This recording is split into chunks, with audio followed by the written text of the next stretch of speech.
Hey everybody, so welcome to your Primal HIIT 6. This is the yoga tutorial. I'm going to go through the movement first, and then I'll give you some deepening cues so you can do it a little bit better, and maybe even some variations. So the first thing you're going to do is you're going to do a knee hug. This is very similar to wind removing pose. Interlace the fingers 2 inches below the knee, and then pull the knee towards the armpit. Bottom leg, standing leg is nice and strong. Then you're going to switch, plant down to the four corners of the feet, the toe, the pinky, the inner heel, and the outer heel. You're going to pick up, squeeze. We're just going to go through this briefly and then we'll go into the deepening cues. The next one is a quad stretch. You're going to start standing tall, plant your left foot down. Right foot is going to be picked up. Thumb doesn't move. Opposite arm is going to reach up as you press the heel towards the glute. And then you're going to switch. Same thing on the other side. Thumb doesn't turn, so it's not like dancer's pose. You're going to pick up the foot. Thumb doesn't shift, and then you're just going to reach straight up as you drive the heel towards the glutes, stretching the quad. Then you have a figure 4 stretch, again grounding down through the standing leg. This one I like to pick up the foot first to the knee height, grab, and then I'm going to stretch the outer hip. Bottom leg is nice, straight and strong, and then you'll switch, other side. Again, grabbing from the shin, and then the opposite hand comes underneath. Standing up nice and tall, and then switch, and then we're going to get into the lateral stretch for the spine. I'll mirror you on this. And again, I'll go through this again with some deepening cues. Feet either together or hip width apart. You're going to reach out, grab your right wrist, and then kick your right hip over, stretching the lateral side of the body and getting a nice deep lateral stretch of the spine. Come back to center. You're going to grab the wrist, left wrist, reach up and over. Kick the hip out, weight in the heels, left hip shoulder, right shoulder forward, and we will dive into that even more. Coming back through center, you're going to do a back extension. Hands go to the small of the back, pressing the hips forward, letting the hips drop back, the hands trace down your thighs, the backs of your thighs, and then we do an easy forward fold. I love that one. Draping the upper body over the lower body. And then finally, you're going to finish in a down dog. Feet hip width, hands shoulder width apart, rolling through. You can drop down to chaturanga and then inhale upward facing dog. Oh, this is a nice one. This is stretching your abs and your upper back, and then come up for a second. So let's break that down so that you have a better experience of each stretch and some of the finer points. So and I'll mirror you on this, you're going to pick up your right knee.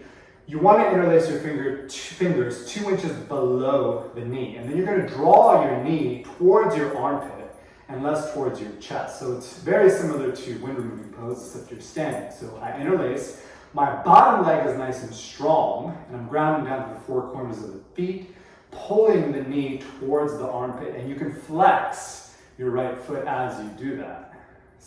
Nice and tall, shoulders are down, and I'm using my biceps to bring the knee closer to me. And I'm avoiding my rib cage, so it's kind of going outside of the rib cage and towards the armpit. And then you'll switch. So again, the key on this one, the interlaced fingers, 2 inches below the knee, and my knee is coming towards the armpit. So if it's your left leg, you're gonna pick up your left leg and bring it to about hip height first. Interlace the fingers 2 inches below the knee, and then I'll draw it in, and I'm using my biceps to pull the knee in closer.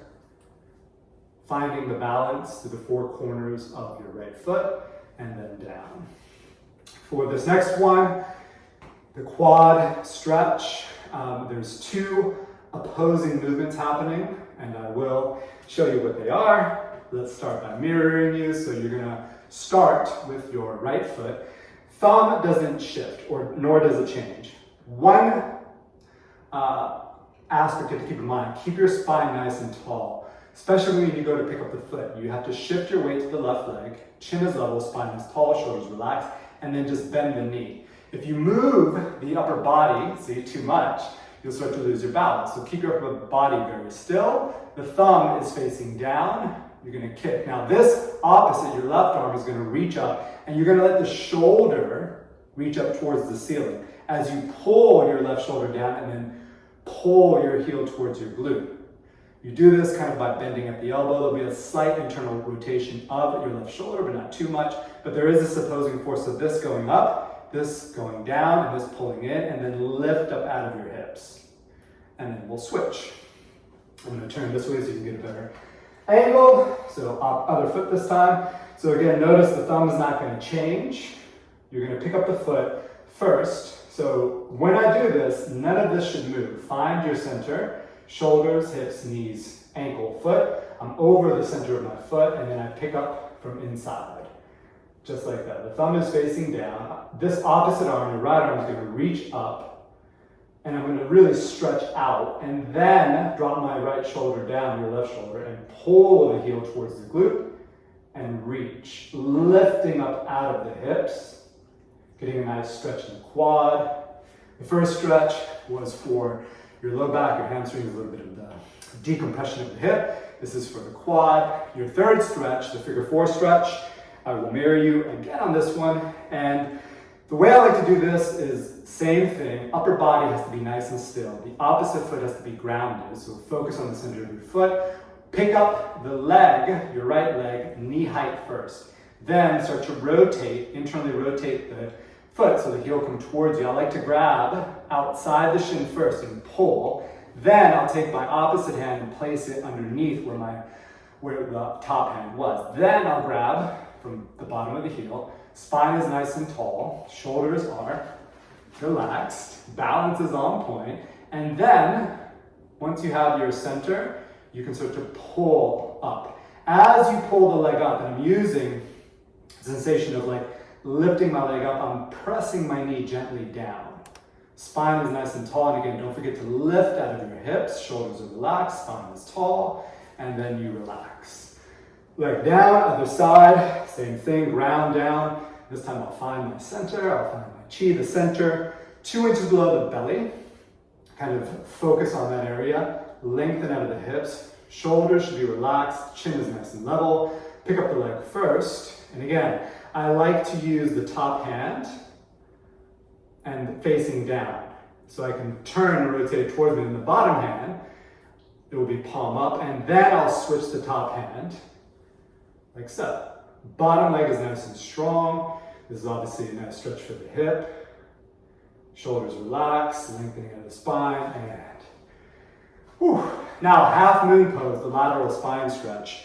I'll do it more of a traditional way this time. So this, you're gonna start with your feet together. You're gonna reach up, interlace the fingers, so do a steeple grip. So all fingers interlace, kind of like you're doing Charlie's Angels or the James Bond silhouette.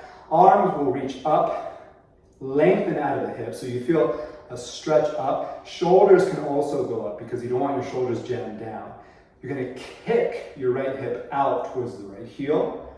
Right hip is forward, your left shoulder is forward, head is right in the center. And then you want to make sure your weight is towards the heels as you lengthen up and over. And making sure that the right hip stays forward as the left armpit is open as well. Come back to your center, reaching up, lengthen first. So notice I'm lengthening through my hips, my lower back, shoulders, finding that length, and then I kick out. Left hip goes out and over. Weight is in the heels. Left hip forward, right shoulder forward. You don't want that left shoulder to collapse. You want it to be open, lengthening up and over, kicking the hip out towards the side of the foot. Weight is in the heels. That's also something that you want to remember because oftentimes you'll feel like the weight wants to go towards the balls of the feet. On your back extension, I'm going to turn my back to you so you can kind of see this, but you want your hands to start here and then they're going to slide down the backs of your thighs. What this is going to do is going to allow you to externally rotate your shoulders in that back extension. My visualization, this one obviously, your weight's going to be more towards the heels. You're going to lengthen out of the hips, but I'm visualizing going up and over something. So I'm not just crunching into my back. Oftentimes when it comes to yoga poses, the imagination is going to be key for your body to track the movement, the asana, the posture correctly. So visualize, imagine, whatever you need to do to think about that, like a waterfall, like you're arcing back into a pool. The feet can be hip width or together. Hands will start in the small of the back. You're going to press your hips forward. And then as you do, the backs of the hands will trace. I'll try to really extremely rotate my shoulders.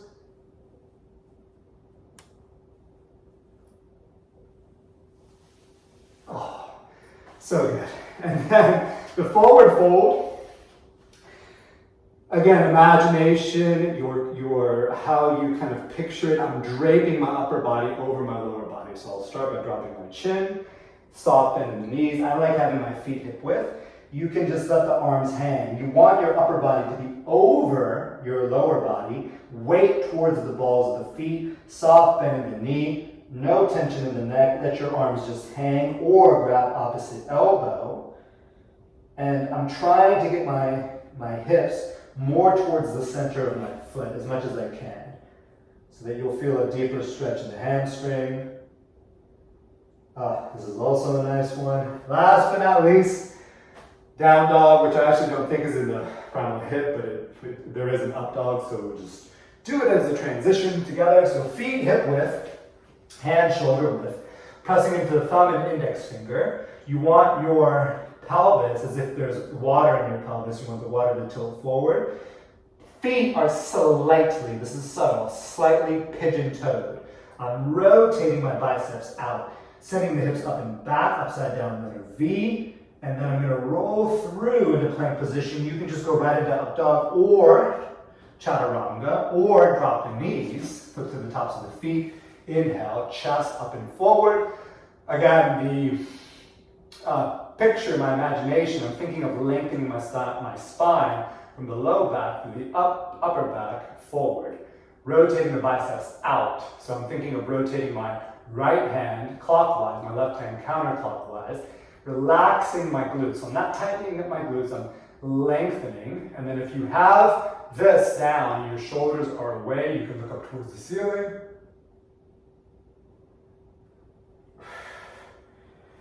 And then kick it back. Oh, so nice. So I'm going to go through all that one more time now that you have a better understanding of the deepening cues. So when I say, avoid the armpit, this and that, you'll have a clear picture. So here's the whole flow. I'm doing it with shoes because oftentimes you're in the gym, you want to do your yoga flow right where you're at. You don't want to have to take off your shoes and put it to the side and people will call the gym police on you. So just do it with the shoes on. It takes some getting used to because it plays with the balance a little bit. So do it with and without shoes. Let's get it spicy here. Picking up your right leg and release the fingers 2 inches below the knee. Upper body stays nice and quiet. Pull the knee towards the armpit. Avoid the rib cage using the biceps. Squeeze it in. Bottom leg is nice, straight, and strong. And then you're just going to switch. This is decompressing the hip. Getting a stretch in the low back and the inner and outer hamstrings. Oh, so good. Lengthen up nice and tall. Spine is long.